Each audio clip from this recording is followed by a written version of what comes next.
ये बहुत जोरदार प्रश्न है।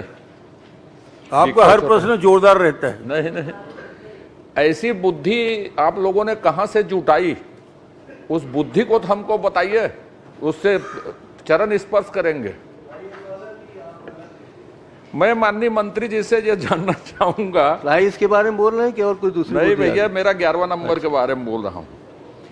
ये आप चरण स्पर्श करेंगे? ये बुद्धि वाले का नहीं, चरण जी बैठे हैं इसलिए पूछ रहा हूँ। चरण स्पर्श करेंगे? उसका दिन भर कर लूंगा मैं। चलिए ठीक है। माननीय मंत्री महोदय, मैं आपसे जानना चाहता हूं कि पेरा खरीदी जो की गई उसका दर किस आधार पर कैसे निर्धारित किया गया? एक सहायक प्रश्न उसी का है, 14वां वित्त आयोग और गोधन न्याय योजना जो बनाई गई थी उससे पेरा खरीदी की जा सकती है क्या? 14वां-15 वित्त आयोग से और गोधन न्याय योजना के पैसे से पेरा खरीदी की जा सकती है क्या? दर का निर्धारण और उन दोनों मद से गोबर की खरीदी की जा सकती है क्या?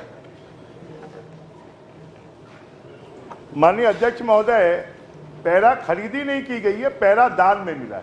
पैरा दान का, चलिए ये भी अच्छा है। पैरा दान के, सही में मैं गलत प्रश्न किया था, मैं स्वीकार कर लेता हूं। पैरा दान के परिवहन में आप 14-15वां वित्त आयोग या गोधन न्याय योजना के राशि का इस्तेमाल कर सकते हैं क्या? उसके योजना में है क्या? और 45 लाख टन को तौलाने में आपने कितना पैसा खर्च किया, कैसे निर्धारित किया उसको? माननीय अध्यक्ष महोदय, पैरा परिवहन के लिए जो भुगतान की राशि की गई है उसका प्रावधान योजना में था। माननीय अध्यक्ष महोदय, मैंने पूछा है, उसका उत्तर नहीं आया। मैंने कहा दर का निर्धारण किस आधार पर हुआ? 14वां-15वां वित्त आयोग से पैरा परिवहन किया जा सकता है, ये है क्या? दूसरा, गोधन न्याय योजना की जो योजना बनाई थी उसमें पैरा खरीदी पैरा परिवहन किया जा सकता है क्या? एकदम बहुत स्पष्ट प्रश्न है ये। माननीय अध्यक्ष महोदय, क्योंकि जो गौठान प्रबंध समितियां हैं उनको प्रबंध समितियों को 21-22 में 24 करोड़ 80 लाख रुपए, 22-23 में 28 करोड़ 26 लाख 50 हजार रुपए और इस प्रकार से कुल 53 करोड़ 6 लाख 50 हजार रुपए की राशि इनको दी गई है जो गौठान समितियां हैं, और गौठान समितियों ने परिवहन में इसका व्यय किया है। माननीय अध्यक्ष महोदय, फिर मेरे प्रश्न का उत्तर नहीं आया। जो उत्तर आप देख लीजिए, 14वें-15वें वित्त आयोग की मद से किया गया है। गोधन न्याय योजना 14वें, ये प्रश्न में ही मैंने पूछा है, गोधन न्याय योजना और 14वें-15वें वित्त आयोग से पैरा परिवहन किया जा सकता है क्या? अब तीसरा, आपने जब 53 करोड़ का हिसाब दिया है तो 53 करोड़ रुपया कौन कौन से, मेरे पास पूरी जानकारी, मैं इसको पूछ चुका हूं, 53 करोड़ रुपया कौन कौन से मद का गोठान समिति को स्थानांतरित किया गया? ये माननीय अध्यक्ष महोदय, 14वें वित्त आयोग और 15वें वित्त आयोग के पैसे को गौठान समितियों को स्थानांतरित किया गया है। जो 4,651 स्वावलंबी गौठान हैं उनको 40,000 रुपए पर गौठान दिया गया है और 3,529 जो सक्रिय गौठान हैं उनको 30,000 रुपए प्रति गौठान की तरफ के हिसाब से राशि जारी की गई है और इसी राशि में से गौठानों ने पैरा परिवहन की राशि को भुगतान किया। अब आप परिशिष्ट खोल लीजिए, जो मैं खोलना नहीं चाहता था। माननीय अध्यक्ष महोदय, मैं आपसे भी आग्रह करूंगा, जितनी राशि ये बता रहे हैं और भुगतान को देख लीजिए, किसी भी जिले का, एक जिले के भुगतान को जो लाखों में, आप 53 करोड़ रुपया तो स्थानांतरित किए। 14वें-15वें वित्त आयोग की राशि पंचायत की है, वो गोठान समिति को किसी सूरत में स्थानांतरित नहीं हो सकती। आपका कथन गलत है, नहीं बोलता, सही नहीं है। दूसरी बात यह है, 3 दिन पहले मेरे प्रश्न के उत्तर में, मैंने प्रतिवेदन में मैंने कहा था कि 14वें-15वें वित्त आयोग के जो नॉर्म्स बने हैं, स्वच्छता, पेयजल, अधोसंरचना, विद्युतीकरण, शिक्षा, परिसंपत्ति का रखरखाव, पंचायत की राशि है। आप एक उदाहरण मुझे बता दीजिए, कौन से पंचायत को स्थानांतरण किया गया है 14वें-15वें वित्त आयोग की राशि गोठान समिति को? एक जिला, एक पंचायत का उदाहरण दीजिए, एक। और दूसरा, 53 करोड़ का जो हिसाब बताया वो कौन कौन से मत का है? थोड़ा प्रेम से पूछो, नाराजगी से नहीं। नाराजगी एकदम मेरी आवाज है, आप एकदम प्रेम से पूछिए आप। 20 साल से बोल रहा हूं, मेरी आवाज ऐसी है। पैदेशी चोसने भैया हमारे मेरे तो पैसा खाते पैसा खाते कर अभी उगल ही देख पे ना।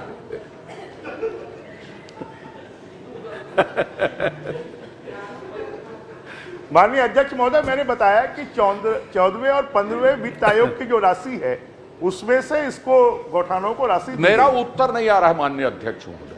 14वें 15वें वित्त आयोग की एक पंचायत बता दीजिए, एक जगह बता दीजिए कि इस पंचायत या इस जिले से इतनी राशि गौठान समिति को स्थानांतरित की गई। जो आपने कहा गौठान समिति को स्थानांतरित की गई 14वें 15वें वित्त, एक उदाहरण बता दीजिए कौन से जिले में किस प्रक्रिया के तहत उसको स्थानांतरित की गई। फिर मैं दूसरा प्रश्न पूछूंगा। सभी जिलों में और सभी गौठानों को स्थानांतरित की गई। ये फिर परिशिष्ट देख लीजिए माननीय अध्यक्ष महोदय, 14वें 15वें वित्त आयोग से सिर्फ 3 जिले में भुगतान हुआ है, सभी में कहां से आ जाएगा? सिर्फ 3 जिले में भुगतान हुआ है, परिशिष्ट देख लीजिए। तो माननीय मंत्री जी माननीय मंत्री जी कह रहे हैं, अभी कहे कि सभी जिलों में 14वें 15वें वित्त आयोग से भुगतान हुआ है, बाकी जगह गोधन न्याय से भुगतान हुआ है। तो आप जब 3 जिले में भुगतान हुआ तो आपने कैसे कह दिया कि सभी जिलों में? ऐसा नहीं है। 14वें 15वें वित्त आयोग की राशि में रखरखाव का एक मद है और दूसरा जो मूल अनुदान का अनाबद्ध राशि है उसमें से 10% राशि जो है व्यय में और संचालन में खर्च की जा सकती है और उस राशि में से इन्होंने पेमेंट किया। माननीय अध्यक्ष महोदय, अब मैं विषय में आपको बता दूं, 14वें 15वें वित्त आयोग की राशि से पैरा परिवहन नहीं किया जा सकता, न रख रखाव की वो पंचायत की परिसंपत्तियों का रख रखाव कर सकते, पैरा परिवहन रख रखाव नहीं है। और 3 जिले में हुआ है, माननीय मंत्री जी ने कहा कि सभी जिलों में ये राशि दी गई है करके, आपके सामने ही आप परिशिष्ट देख लीजिए। अब दूसरी जो महत्वपूर्ण बात है, पिछले उत्तर में इन्होंने मुझे जवाब दिया था 14 दिसंबर 2021, माने प्रश्नोत्तरी 14 दिसंबर की, कि शेष की राशि से, शेष जो लगा है, गोठान शेष जो लगाया था उसकी राशि से पैरा परिवहन किया गया। अभी 14वें वित्त आयोग और गोधन न्याय योजना, अभी मुझे बताया नहीं कि गोधन न्याय योजना से क्या पैरा परिवहन किया जा सकता है, इसका उत्तर नहीं दिया। क्या 53 करोड़ रुपया जो स्थानांतरित किया आपने, वो कौन कौन से मद थे ये बता दीजिए, जो गोठान समितियों को दिए। इस मद की राशि गोठान समिति को दी गई जो आपने उल्लेख किया। मैंने बताया ना कि जो 10% राशि अनाबद्ध राशि है वो 10% वित्त आयोग का बताया, उसके 10% राशि से किया गया नहीं। और दूसरा 1.86 लाख 67,000 रुपए 14वें 15वें वित्त आयोग से और मूलभूत की निधि से 90 लाख रुपए ये भी पेमेंट किया गया। नहीं अध्यक्ष महोदय, वो तो 3 जिला है मात्र, आपने सब जिला कह दिया था। मैं शुरू से पूछ रहा हूं, गोधन न्याय योजना की स्कीम में पैरा परिवहन किया जा सकता है क्या? एक, और जो आपने 28 करोड़ और 24 करोड़ गोठान समिति को स्थानांतरित किया जिससे पैरा परिवहन हुआ, वो 24 करोड़ और 28 करोड़ कौन कौन से मद के थे? यही तो भ्रष्टाचार है असली, जब बताएंगे तो। माननीय 14वें और 15वें वित्त आयोग की राशि में 10% पैसा इस काम में खर्च करने की अनुमति है और उसी राशि से ये पैसा खर्च किया गया है। गोधन न्याय योजना के मद से 53 करोड़ 50 लाख रुपए दिया गया है जो मजदूरी और परिवहन व्यय में खर्च किया गया। और आपने शेष से गोबर ये परिवहन नहीं किया, शेष की राशि से पैरा परिवहन किया है कि नहीं किया, ये बता दीजिए मुझको। ये मैं जानकारी प्राप्त करके आपको बता दूंगा। मैं माननीय अध्यक्ष महोदय, मैं तो आपके सामने प्रमाण दे रहा हूं कि 14 दिसंबर अध्यक्ष जी, ये प्रश्न कथक पहले चली जो खा अरे यार मन की रुको तो तुम्हारे हमेशा गोबरेज भरे, जब देखे गोबर गोबर गोबर। माननीय अध्यक्ष महोदय, राम कुमार जी आप बैठिए। नहीं माननीय अध्यक्ष महोदय, मुझे अलग से जानकारी नहीं चाहिए, यदि मुझे सदन में चाहिए जानकारी। यदि आप अधिकारी बैठे नहीं संतुष्ट नहीं है तो दूसरे विकल्प भी होते हैं प्रश्नकाल में, यदि संतुष्ट नहीं है तो चर्चा भी ले सकते हैं। सर आप 4 दिन का समय है, यदि आप चर्चा स्वीकृत करेंगे तो मैं चर्चा कर दूंगा, लेकिन मैं प्रमाण दे रहा हूं कि शेष की राशि 14 दिसंबर 21 के प्रश्न में 15 करोड़ रुपए राशि, शेष की राशि इन्होंने उन्नयन बोर्ड जो बनाए हैं उसको स्थानांतरित की, उसने गोठान समिति को स्थानांतरित की कि ये पैरा ढुलाई के लिए है करके। शेष की राशि 14वें 15वें वित्त की राशि, फिर गोधन न्याय योजना की राशि जो गोबर खरीदी के लिए है, पैरा परिवहन के लिए नहीं है। तो ये शेष की राशि का उपयोग किया गया है, मैं प्रमाण दे रहा हूं, टेबल कर दूंगा, मेरे पास उसके परिशिष्ट है। अब इसमें आप व्यवस्था दे दीजिए आधे घंटे की चर्चा की, माननीय मंत्री जी जांच करवाएंगे उसकी।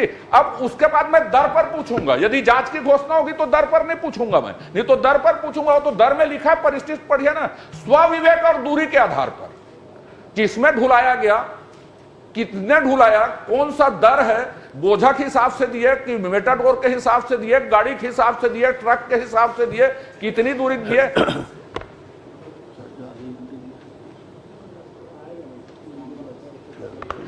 चलिए, नहीं पहले एक का जाए, मैंने पूछा है। माननीय अध्यक्ष महोदय, जो उनके पास में पूर्व की जानकारी है, निश्चित रूप से गोधन न्याय योजना में पैसे ट्रांसफर किए गए और हमने जो खर्च किया है वो सरकार ने जो खर्च किया वो गोधन न्याय योजना से खर्च किया है, इसलिए उनके पास से पूर्व की जानकारी वो भी सही है।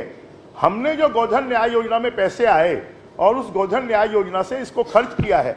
और जो परिवहन का रेट पूछ रहे हैं कि ट्रैक्टर और जो छोटी गाड़ियां थी उससे परिवहन किया गया, 285 रुपए से 1000 रुपए तक का परिवहन का व्यय उसमें दिया। अभी मैं उसको नहीं पूछा।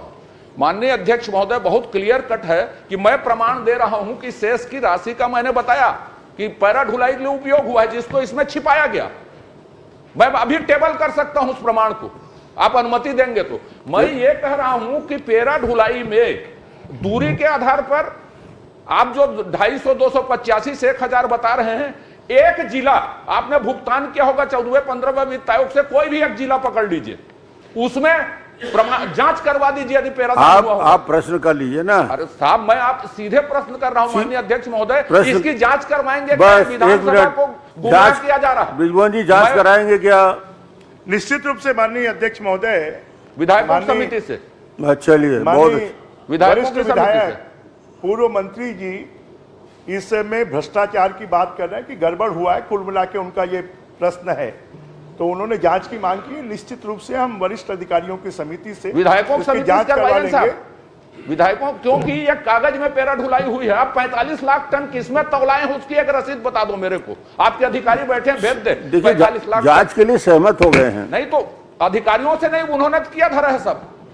मैं तो विधायक की समिति या प्रश्न संदर्भ समिति से मांग कर रहा हूं। जब का अधिकारी मान तो बैठ जाते हैं, एक मिनट बैठ जाते हैं, ये प्रश्नकाल में नहीं खड़े होते। माननीय अध्यक्ष महोदय, आपने जांच की बात कही, मैं उससे विनम्रता पूर्वक आपको धन्यवाद देता हूं, लेकिन आप पैरादान हुआ ही नहीं है। दूसरी बात कह रहा हूं मैं, 53 करोड़ रुपए कागज में बुक हुए हैं, ये मेरा आरोप है। और ये जिन लोगों ने किया, आज ठीक है विभाग बदल गए हूं, लेकिन आप विधायकों की समिति से करवाइए ना इसकी जांच। अधिकारियों से जांच में कोई, वो तो हेरा फेरी हो जाएगी पूरी, या प्रश्न संदर्भ समिति से जांच करवाने की। माननीय अध्यक्ष महोदय, अगर आपकी सहमति होगी तो प्रश्न संदर्भ समिति से जांच कराएं। धन्यवाद सुश्री लता उसेंडी जी। मंत्री जी धन्यवाद।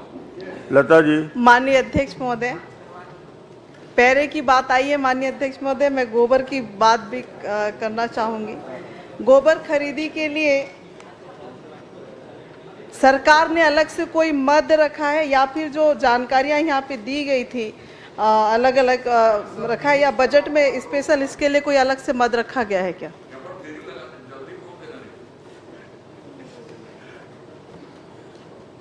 माननीय अध्यक्ष महोदय, जो गौठान समिति है उसके माध्यम से ही गोबर खरीदी का मद रखा गया है। माननीय अध्यक्ष महोदय, गौठान समितियों को क्या अलग से पैसा सरकार देती है क्या कि आपको गोबर खरीदने के लिए, या फिर किस मद से दिया जाता है? इसके लिए अलग से मद है, गोबर खरीदी के लिए उस मद से उनको पैसा दिया जाता है। माननीय अध्यक्ष महोदय, इसमें एक जानकारी दिया गया है कि 30,000 तक का भुगतान किसी भी हितग्राहियों को नहीं किया गया है, और हितग्राही के द्वारा स्वीकार किया जाता है कि हमारे पास जितनी मवेशी है उसके आधार पे हम उतना गोबर उत्पादन, वो गोबर नहीं है हमारे पास। लेकिन भुगतान का अगर सूची देखें तो माननीय अध्यक्ष महोदय, कई ऐसे क्षेत्र हैं जहां पे जितने मवेशी लोगों के पास नहीं है उससे ज़्यादा गोबर बेचने का और खरीदने का मामला है, और उसको भुगतान भी उसी तरीके से किया गया है। तो जिस तरीके से माननीय अजय चंद्राकर जी के प्रश्न को लेकर समिति से जांच कराने की बात की गई थी, मैं यहाँ पे बताना चाहूँगी अध्यक्ष, जानकारी देना चाहूँगी अध्यक्ष महोदय, एक हितग्राही जिसके पास 10 मवेशी है, वो खुद कह रहा है कि मैं 52,000 किलोग्राम गोबर ही मेरे पास उपलब्ध था, लेकिन जब वहाँ पे जो खरीदी दर्शाई गई है अध्यक्ष महोदय, वो 5,44,923 किलोग्राम गोबर की खरीदी गई। इनका तो मूल प्रश्न ये है, चारा कम खाए गोबर ज्यादा कैसे दिए, ये बता दीजिए। माननीय अध्यक्ष महोदय, कोंडागांव में विधानसभा में कुल 96,959 क्विंटल गोबर की खरीदी की गई है और उस गोबर खरीदी के अगेंस्ट में 21-22 में 20-21 में 60 लाख रुपए, 21-22 में 57,62,000 रुपए और 22-23 में 75 लाख, इस प्रकार कुल 1,93,00,000 रुपए का भुगतान हुआ है। वही तो प्रश्न है माननीय अध्यक्ष महोदय, जिसके पास मवेशी कम है उसको जो राशियां प्रदान की गई और गोबर ज्यादा खरीदी गई है, क्या इसका जांच समिति से कराएंगे क्या? क्योंकि दारू का पैसा कहाँ कहाँ पे पहुंचा है वो तो सबको पता है। गोबर का पैसा किस नस्ल की गाय या भैंस है उसकी जांच कराना पड़ेगा, ये कहना है। गंभीर प्रश्न है, गंभीर प्रश्न है ये। संबंधित मुद्दा है, चारे का है, चारे के भुगतान का है, गोबर का है, तो मैं सोचता हूं कि जो प्रश्न संदर्भ समिति को आप संदर्भित करने वाले हैं उसमें आप ये गोबर के प्रश्न को इसको भी जोड़ लेंगे। पुन्नूलाल मोहल्ले जी।